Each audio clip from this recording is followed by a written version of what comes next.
राष्ट्रीय साक्षरता mission.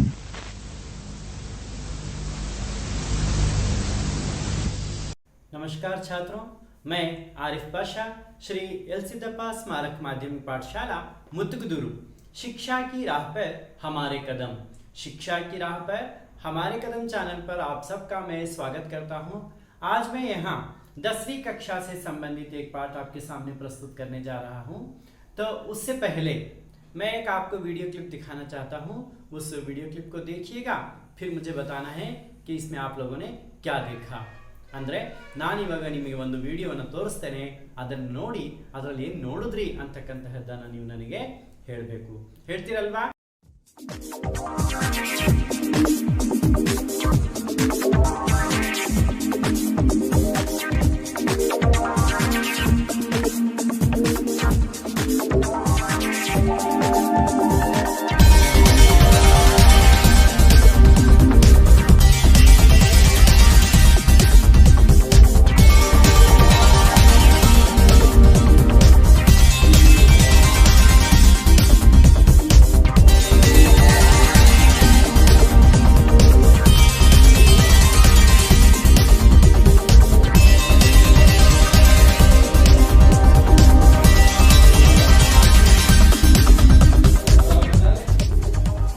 Hello friends, welcome to my channel. आज मैं लंच के लिए आया हूं एक रेस्टोरेंट में और इस रेस्टोरेंट का नाम है रोबोट रेस्टोरेंट। ये रेस्टोरेंट इंदिरा नगर बेंगलोर में है और इस रेस्टोरेंट का खास बात ये है कि यहाँ पे जो फूड सर्व किया जाता है वो रोबोट के द्वारा किया जाता है। यहाँ पे ऑर्डर आपको टैब से प्लेस करना है। तो जब आप ऑर्डर प्लेस कर देंगे तो रोबोट जो है खुद आपका ऑर्डर यहाँ लेके आएगा।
यहाँ जितना भी रोबोट है सबका नाम भी है। देखिए, इनका नाम है ग्लीटी।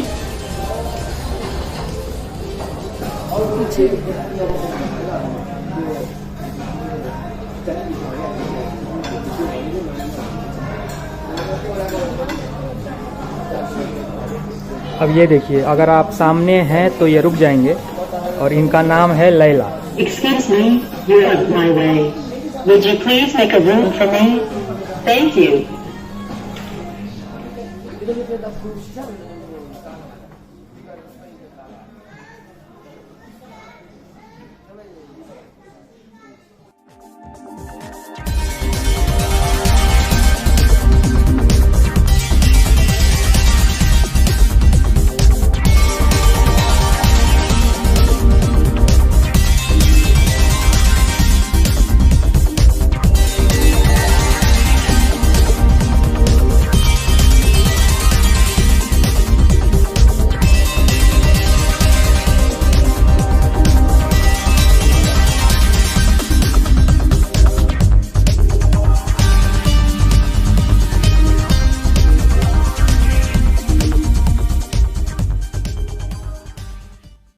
तो फिर आप लोगों ने इस वीडियो में क्या देखा?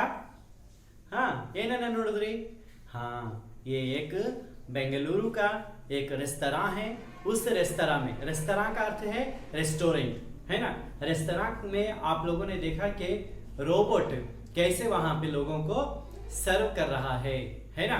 तो इसी से संबंधित आप लोगों को मैं एक यहाँ पे 10वीं कक्षा का जो पाठ है उसको प्रस्तुत करने जा रहा हूँ, और उसका नाम है, पाठ का नाम रोबोट। क्या है वो? रोबोट।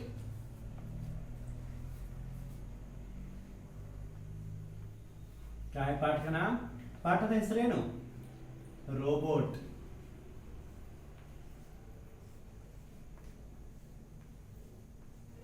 रोबोट पाठ है, और इस पाठ के लेखक हैं डॉक्टर प्रदीप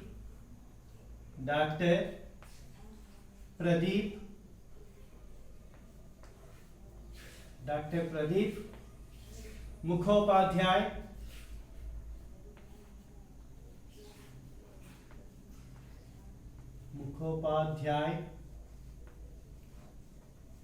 डॉक्टर प्रदीप मुखोपाध्याय।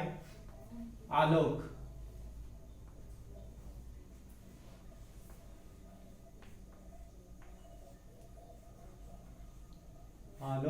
इस पाठ के लेखक हैं। कौन है? डॉक्टर प्रदीप मुखोपाध्याय। आलोक इस पाठ के लेखक हैं।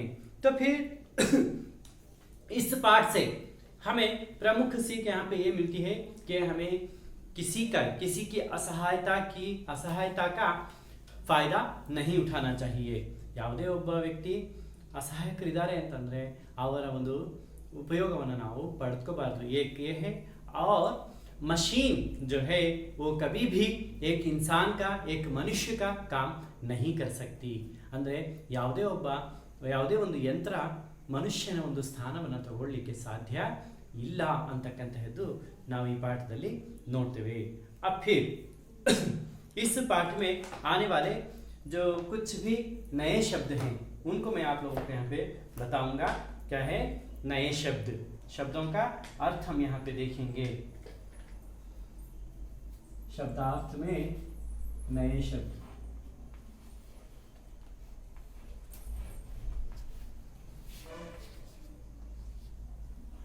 तो उसमें पहला शब्द है, ಅದರಲ್ಲಿ ಮೊದಲನೆಯ ಶಬ್ದ ಏನು ಅಂತಂದ್ರೆ खतरनाक। क्या है वो? खतरनाक। खतरनाक का अर्थ है यहाँ पे खतरे का।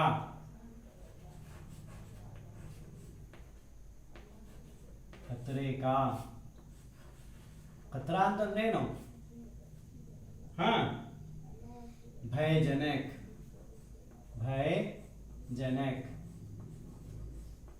खतरा ಅಂತಂದ್ರೇನು? हाँ, अपायकारी, है ना। फिर दूसरा जो शब्द है मुखिया। दूसरा क्या है? मुखिया। दूसरा शब्द है मुखिया, और इसका अर्थ है घर का प्रधान, माने या वडेया। घर का प्रधान। मुखिया ಅಂತಂದ್ರೆ वडेय, नायक, है ना। घर का प्रधान जो है उसको मुखिया कहा जाता है। फिर तीसरा जो है नाते। क्या है वो? नाते का अर्थ है यहाँ पे संबंध। नाते का अर्थ है संबंध, जो हम कन्नड़ में भी उसको संबंधा बोलते हैं। क्या बोलते हैं? संबंधा। फिर चौथा जो है तहत। क्या है वो? तहत। हाँ, तहत। इस शब्द का अर्थ है यहाँ पे अंतर्गत। अंतर्गत कन्नड़ में भी अंतर्गत ಅಂತ ಹೇಳಿ ನಾವು ಹೇಳ್ತೇವೆ। पांचवा शब्द अंतर्गत। Vacuum cleaner. क्या है वो? वैक्यूम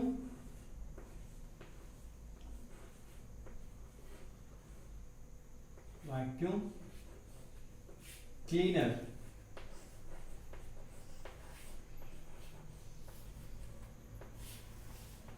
वैक्यूम क्लीनर का अर्थ है सफाई करने का एक मशीन, सफाई करने का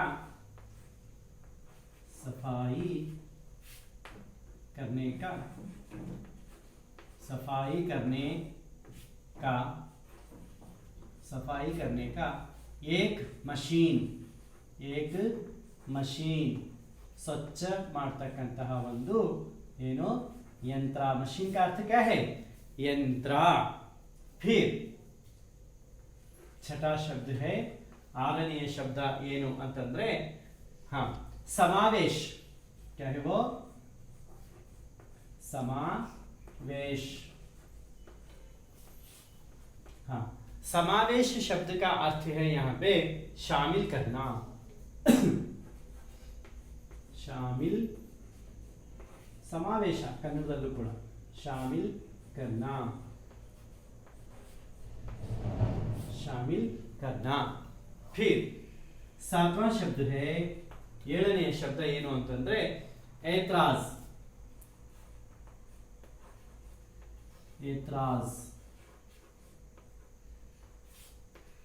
ऐतराज शब्द का अर्थ है यहाँ पे आपत्ति, यानी कि दोष निकालना।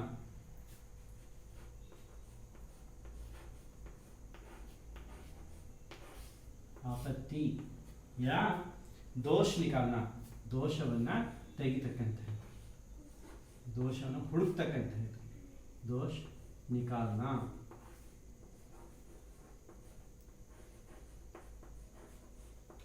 दोष निकालना ऐतराज का अर्थ हो गया। फिर आठवां शब्द है, आठवां जो शब्द है वो है नब्ज। क्या है? नब्ज। नब्ज तो इसका अर्थ हो गया नाड़ी। कन्नड़ में भी हम उसको क्या बोलते हैं? नाड़ी बोलते हैं। कन्नड़ में भी क्या कहा जाएगा? नाड़ी।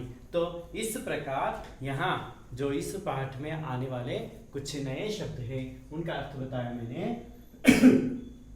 खतरनाक, खतरे का यानी कि भयजनक अल्वा, भयदिंदा ಕೂಡಿರ್ತಕ್ಕಂತಹ। मुखिया का अर्थ है घर का प्रधान। मुखिया का अर्थ क्या है? घर का प्रधान।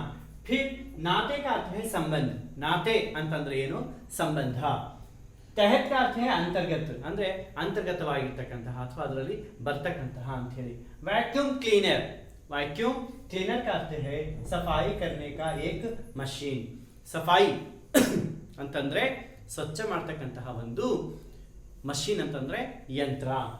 समावेश का अर्थ है शामिल करना। समावेश का अर्थ क्या है? शामिल करना, ಸೇರಿಸಿಕೊಳ್ಳತಕ್ಕಂಥದ್ದು ಸಮಾವೇಶ ಅಂತಾನೆ ನಾವು ಕನ್ನಡದಲ್ಲೂ ಕೂಡ ಹೇಳ್ತೇವೆ। ऐतराज का अर्थ है आपत्ति, यानी कि दोष निकालना, दोषವನ್ನ ತೆಗಿತಕ್ಕಂಥದ್ದು, दोषವನ್ನು ಹುಡುಕ್ತಕ್ಕಂಥದ್ದನ್ನ ಅಂತ ಹೇಳ್ತೇವೆ। नब्ज का अर्थ है नाड़ी। नब्ज शब्द का अर्थ क्या है? नाड़ी। कन्नड़ में भी हम उसको क्या कहते हैं? नाड़ी कहते हैं। तो इस तरीके से इस पाठ में आने वाले कुछ नए शब्द जो थे उनको मैंने आप लोगों को बताया। अब हम क्या करते हैं, इस पाठ को मैं पढ़ते जाऊंगा, आप लोग क्या करेंगे, उसको ठीक से अपनी किताबों में देखते जाएंगे। देखिएगा। पाठ 12 रोबोट। लेखक हैं डॉक्टर प्रदीप मुखोपाध्याय आलोक। वर्षों से सक्सेना परिवार में काम कर रहा था साधुराम। अचानक एक दिन चलती बस से गिरकर उसे खतरनाक चोट आ गई। उसे अस्पताल में भर्ती कराना पड़ा। सक्सेना परिवार बड़ा था। बेटे बेटियों नाती पोतों से घर में हमेशा रौनक और चहल पहल बनी रहती। साधुराम के अस्पताल पहुंच जाने से सभी की तकलीफें बढ़ गईं।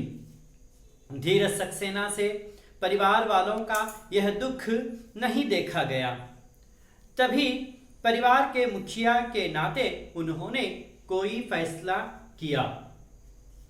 इस फैसले के तहत अगले रोज वे रोबोटोनिक्स कारपोरेशन के कार्यालय जा पहुंचे।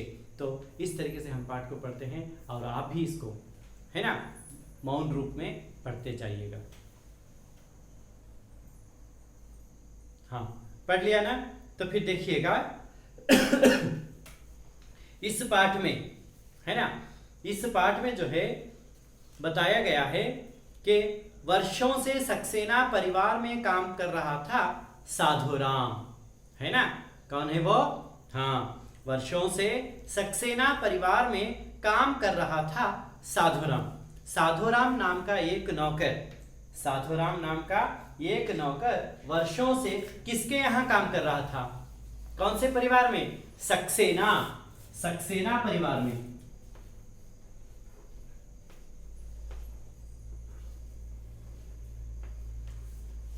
सक्सेना परिवार में कौन काम कर रहा था? नौकर का नाम क्या था? हाँ, वो था साधुराम। साधुराम नाम का एक नौकर उनके यहाँ काम कर रहा था। समझ गए ना? हाँ, उनके घर में कौन काम कर रहा था? साधुराम नाम का एक नौकर उनके यहाँ काम कर रहा था। हाँ, तो सक्सेना परिवार का जो नौकर था उसका नाम क्या है? साधुराम। वो कहाँ है अब देखेंगे हम, है ना।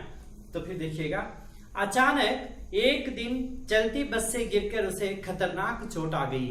अचानक, एकाएक, है ना, अचानक आकस्मिकವಾಗಿ ಏನಾಯಿತು ಅಂತಂದ್ರೆ ಚಲ್ತಿ ಬಸ್ ಸೆ ಚಲ್ತಿ ಬಸ್ ಸೆ ಹೋಗ್ತಕ್ಕಂತ ಒಂದು ಬಸ್ಸಿನಲ್ಲಿ ಏನಾಯಿತು ಅಂತಂದ್ರೆ ಬಿದ್ದು ಬಿಟ್ಟು ಅವನಿಗೆ ಖತರ್ನಾಕ್ ಅಂದ್ರೆ ತುಂಬಾ ಭಯಂಕರವಾಗಿರ್ತಕ್ಕಂತಹ ಪೆಟ್ಟು, ಅವನಿಗೆ ಚೋಟ್ ಅಂತಂದ್ರೆ ಪೆಟ್ಟು ಆಯಿತು। उसे अस्पताल में भर्ती कराना पड़ा।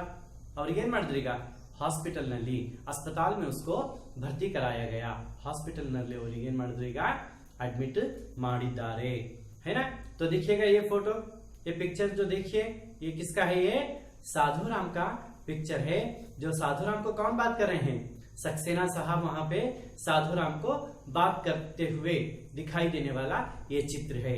देखा ना कैसे साधुराम वहां पे बैठा है ना।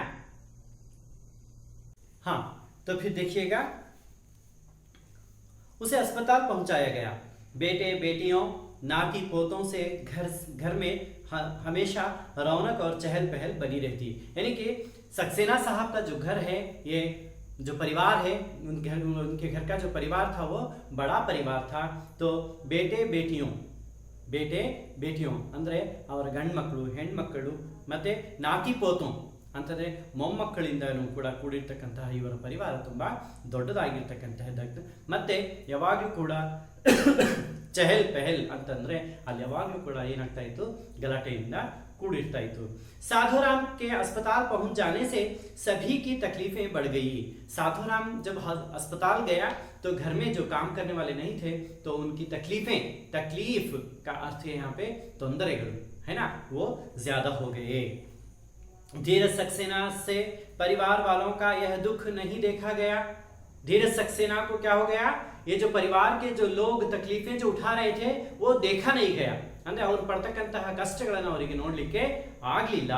तभी परिवार के मुखिया के नाते उन्होंने कोई फैसला किया। ಹಾಗಾಗಿ ಅವರು ಮನೆಯ ಒಡೆಯನ ಒಂದು ರೂಪದಲ್ಲಿ ಅವರು ಏನು ಮಾಡಿದ್ರು? ಒಂದು फैसला, निर्णयವನ್ನು ಅವರು ತೆಗೆದುಕೊಂಡ್ರು।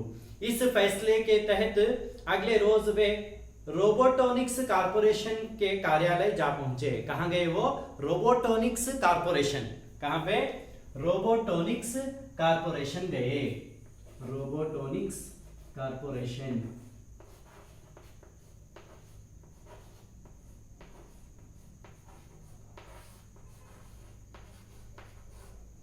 रोबोटोनिक्स कॉर्पोरेशन कहां पे?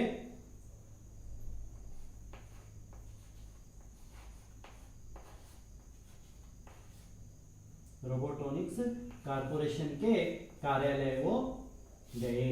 रोबोटोनिक्स ಅಂತಕ್ಕಂತಹ ಒಂದು ಕಾರ್ಪೊರೇಷನ್ ಏನಿತ್ತು ಅದರ ಕಾರ್ಯಾಲಯಕ್ಕೆ ಅವರು ಏನು ಮಾಡಿದ್ರು? ಈಗ ಹೋದ್ರು। फिर देखिएगा, वर्ष 2030, कौन सा वर्ष है ये? 2030 ಅಂದ್ರೆ 2030ಕ್ಕೆ ಈ ಪರಿಸ್ಥಿತಿ ನಮಗೆ ಬರುತ್ತೆ ಅನ್ನೋದನ್ನ ಯೋಚನೆ ಮಾಡಿ ಈ ಪಾಠವನ್ನ ಯಾರು?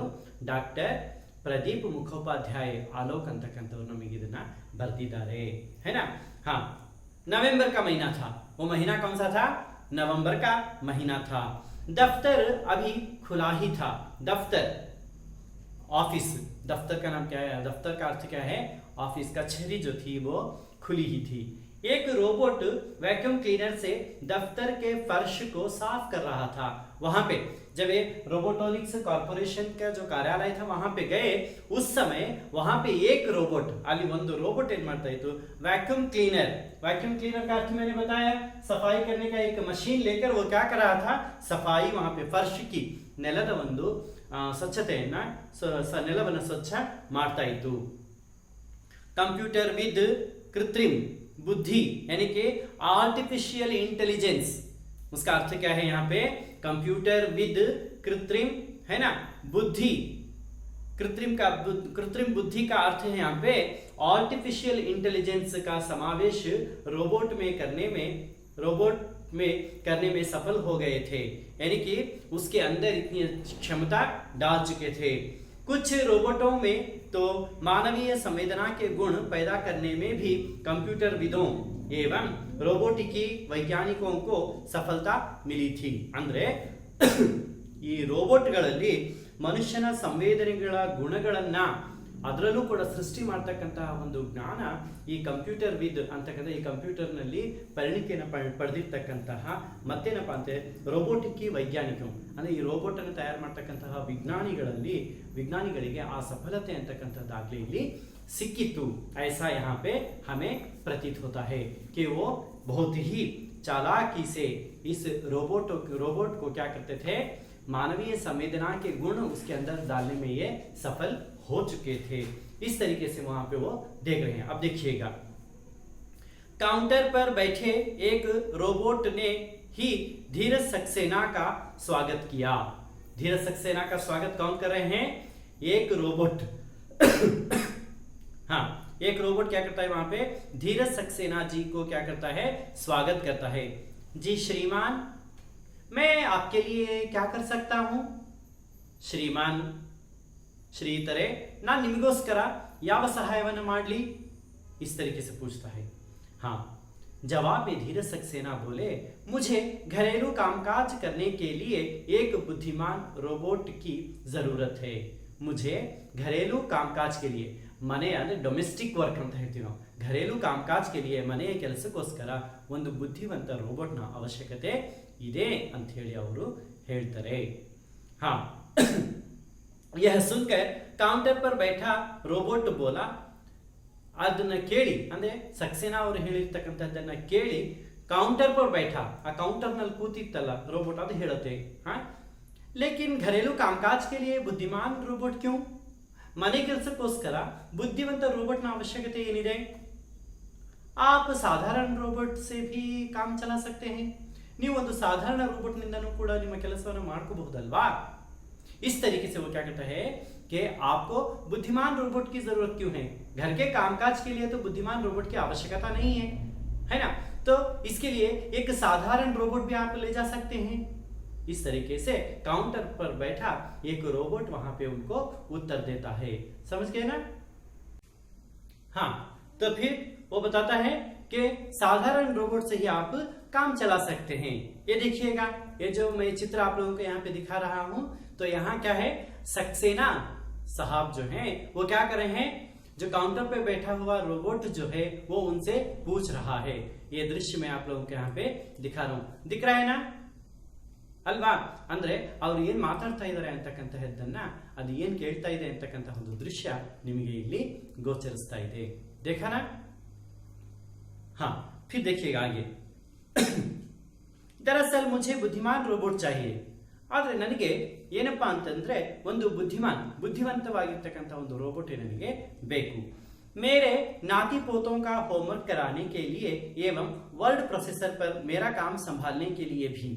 न सिर्फ वो घरेलू काम करेगा, साथ ही साथ मेरे नाती पोतों, ಅಂದ್ರೆ नाती पोतों का अर्थ यहाँ पे जो ಮೊಮ್ಮಕ್ಕಳಿದಾರಲ್ವಾ, हाँ उनका होमवर्क कराने भी वो सहायता करेगा, साथ ही साथ वर्ड प्रोसेसर पर सक्सेना साहब का काम भी उसको करना है। तो ये दोनों कामों के लिए वो क्या करते हैं, बुद्धिमान रोबोट की आवश्यकता है। इस तरीके से वो क्या करते हैं, किसको बोल रहे हैं, काउंटर पर बैठे हुए रोबोट से वो बता रहे हैं, है ना। रोबोट ಕೂತಿದೆಯಲ್ವಾ, ಅದಕ್ಕೆ ಅವರು ಏನ್ ಮಾಡ್ತಾ ಇದ್ದಾರೆ, ಹೇಳ್ತಾ ಇದ್ದಾರೆ। ठीक है, जैसी आपकी मर्जी ಒಳ್ಳೆಯದು ನೀವೇನು ಇಷ್ಟಪಡ್ತೀರೋ ಹಾಗೆ जब आप ज्यादा कीमत चुकाकर बुद्धिमान रोबोट की सेवाएं लेने के लिए तैयार ही हैं तो हमें भला क्या ऐतराज हो सकता है हाँ ಒಳ್ಳೆಯದು ನಿಮಗೆ ದುಡ್ಡು ಹೆಚ್ಚು ಕೊಟ್ಟು ಒಳ್ಳೆಯ ರೋಬೋಟ್ ಬೇಕು ಅಂತ ಹೇಳಿ ತಗೊಳ್ತಕ್ಕಂತ ಒಂದು ಸಾಮರ್ಥ್ಯ ಇದೆ ಅಂತಂದ್ರೆ ಇದರಲ್ಲಿ ನಮಗೇನು ಕೂಡ ನಮಗೆ ಯಾವುದೇ ರೀತಿಯ ಅಭ್ಯಂತರ ऐतराज ಮೀನ್ಸ್ ಅಭ್ಯಂತರ ಇಲ್ಲ ಅಂತಕ್ಕಂತಹ ಮಾತನ್ನು ಅವರು ಹೇಳ್ತಾರೆ अर्थ ಆಗಿದೆಯಲ್ಲ तो फिर वो बताता है कि आप उतने पैसे देकर लेना चाहते हैं तो ले लीजिएगा धीरज सक्सेना को यह रोबोट बहुत ही व्यवहार कुशल और चालाक लगा धीरज सक्सेना को जो रोबोट उनके साथ बात कर रहा था काउंटर पे जो बैठा हुआ वही उनको बहुत ही व्यवहार कुशल और चालाक लगा सचमुच ग्राहक की नब्ज पकड़ने की कला में वह पारंगत लगता था सचमुच ನಿಜವಾಗಿಯೂ ಕೂಡ ಏನಾಗ್ತಾ ಇತ್ತು ಗ್ರಾಹಕಿ ನಬ್ಸ್ ಪಕಡ್ನೆ ಮೇ ಅಂದ್ರೆ ಗ್ರಾಹಕರ ನಾಡಿಯನ್ನ ಹಿಡಿತಕ್ಕಂಥದ್ದು ಅಥವಾ ನಾಡಿಯನ್ನ ತಿಳ್ಕೊಳ್ತಕ್ಕಂಥ ಒಂದು ಕೆಪಾಸಿಟಿ ಕಲಾ किसके अंदर थी उस रोबोट के अंदर थी उस दिन दोपहर को ही कंपनी का एक कार्मिक जो एक रोबोट ही था सक्सेना परिवार में काम करने के लिए रोबोनिल को छोड़ गया तो उसी दिन ಅವತ್ತೇ ಏನಾಯ್ತು दोपहर ಮಧ್ಯಾಹ್ನ ಒಬ್ಬ ಇನ್ನೊಂದು रोबोट ಬಂದು ಅವ್ರ ಮನೆಗೆ रोबोनिल जो काउंटर पे बैठा था हाँ उस रोबोट का नाम क्या है रोबोनिल को लेकर लाकर यहाँ पे उनके घर पे छोड़ गया जिस रोबोट का ऑर्डर धीरज सक्सेना ने किया था उसका नाम रोबोनिल था तो कौन सक्सेना साहब ने जो रोबोट को ऑर्डर किया था वो रोबोट का नाम क्या है रोबोनिल था क्या है वो रोबोनिल और सेलेक्ट ಮಾಡಿರ್ತಕ್ಕಂತ ಒಂದು ರೋಬೋಟ್ ಯಾವುದು ಅಂತಂದ್ರೆ ಅದೇ रोबोनिल तो यहाँ तक हम क्या करते हैं इसको रखते हैं फिर इसका जो अगला भाग है ये रोबोनिल क्या क्या करता है इसको हम अगले वीडियो में देखेंगे अब मैं यहाँ पे इस पाठ से संबंधित एक व्याकरण का अंश आपके सामने यहाँ पे प्रस्तुत करने जा रहा हूँ जैसे कि हम देखते हैं यहाँ पे एक है अन्य वचन रूप लिखिए क्या है वो अन्य वचन रूप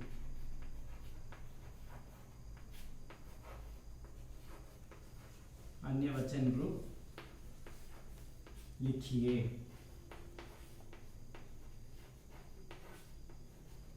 अन्य वचन रूप आपको लिखना है जैसे कि पहला है यहाँ पे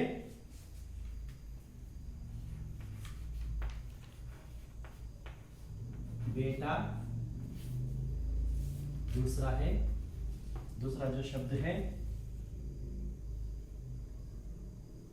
नाती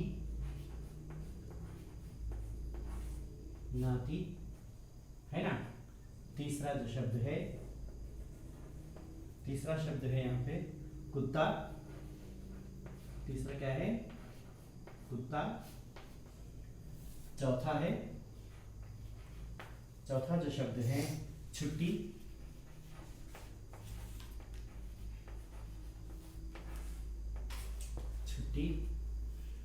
पांचवा जो शब्द है बेटियां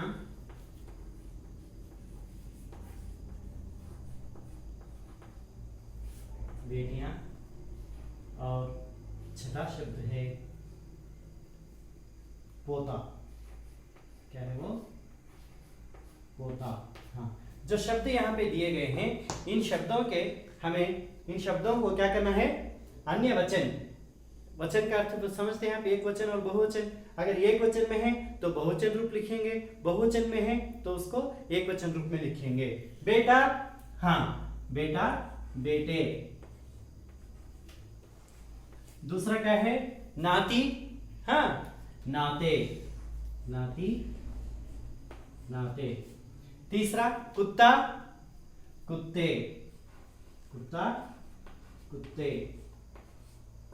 हाँ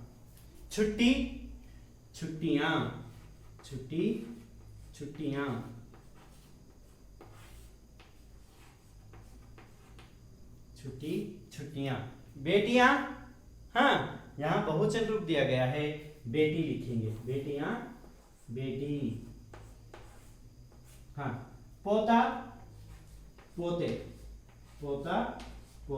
तो इस तरीके से अन्य वचन रूप हमने यहाँ पे लिखा अब मैं आपको एक छोटा सा गृह कार्य भी यहाँ पे दूंगा गृह कार्य में आपको लिखना है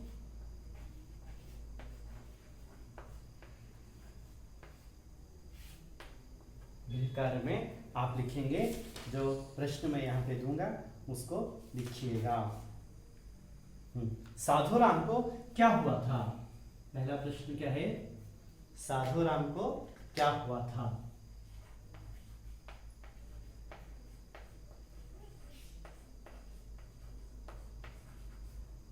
साधु राम को क्या हुआ था?